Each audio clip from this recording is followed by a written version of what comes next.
আগামী 20 জুন থেকে শুরু হতে যাচ্ছে ভারত বনাম ইংল্যান্ড টেস্ট সিরিজ। এই সিরিজটি ভারতীয় টিমের কাছে একটি গুরুত্বপূর্ণ সিরিজ, কারণ ভারতীয় টিমকে বিরাট কোহলি এবং রোহিত শর্মাকে ছাড়াই এই সিরিজটি খেলতে যাবে এবং দেখার বিষয় এই দুইজন সিনিয়র খেলোয়াড়কে ছাড়া ভারতীয় টিম কেমন পারফরমেন্স করে। তো বন্ধুরা, আজকের ভিডিওতে আমরা দেখতে চলেছি ভারতীয় টিমের প্লেইং 11 কেমন হবে। তার আগে বন্ধুরা, আপনারা যদি ভারতীয় টিমকে মন থেকে ভালোবেসে থাকেন অবশ্যই ভিডিওতে একটি লাইক করে দিবেন, আর ক্রিকেটের সমস্ত রকম আপডেট পেতে আমাদের চ্যানেলটিকে সাবস্ক্রাইব করে নেবেন। তো বন্ধুরা, ওপেনিং এর দায়িত্বে থাকবে জয়সওয়াল এবং সাই সুদর্শন। সাই সুদর্শন প্রথম ম্যাচেই তার টেস্ট ডেবিউ করতে চলেছে, কারণ তিনি আইপিএল এ হাইয়েস্ট রান স্কোরার ছিলেন, যার জন্য তাকে ইংল্যান্ড সফরের সুযোগ দেওয়া হয়েছে। ওয়ান ডাউনে থাকবে ভারতীয় টিমের নতুন অধিনায়ক শুভমান গিল, এবং শুভমান গিল এই সিরিজে ভারতীয় টিমের নেতৃত্ব দেবেন।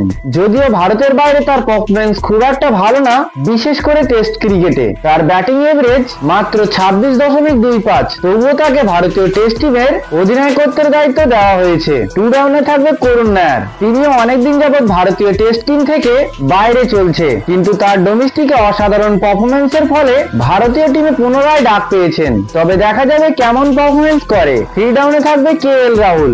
বর্ডার গাভাস্কার ট্রফিতে সুযোগ না দিলেও তার আইপিএল এ দুর্দান্ত পারফরম্যান্সের ফলে আবারও ভারতীয় টিমে জায়গা পেয়েছে। ফোর্থ ডাউনে থাকবে wicket keeper batsman Rishabh Pant. তিনি বর্তমানে ভারতীয় টেস্ট টিমের ভাইস ক্যাপ্টেন।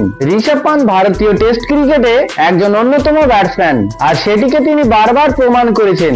ইংল্যান্ড থেকে শুরু করে অস্ট্রেলিয়ার গাভা সব জায়গায় রান করেছেন তিনি, আর এই সিরিজটা সব থেকে বেশি ভরসা করবে ঋষভ পান্তের উপর। ফিফথ ডাউনে থাকবে নীতিশ কুমার রেড্ডি, তিনিও কিছু ম্যাচে অসাধারণ ব্যাটিং করেছেন। সিক্স ডাউনে থাকবে ভারতীয় টিমের নির্ভরযোগ্য allrounder Ravindra Jadeja. Fast bowling ডিপার্টমেন্টে থাকবে জাসপ্রীত বুমরা, মোহাম্মদ সিরাজ এবং প্রসিদ্ধ কৃষ্ণা। তো বন্ধুরা, আপনার কি মনে হয় ভারতীয় নতুন টিম টেস্ট সিরিজ জিততে পারবে? আপনার মূল্যবান রায় অবশ্যই কমেন্টে জানিয়ে দিবেন, আর ক্রিকেটের সমস্ত রকম আপডেট পেতে আমাদের চ্যানেলটিকে সাবস্ক্রাইব করে নেবেন।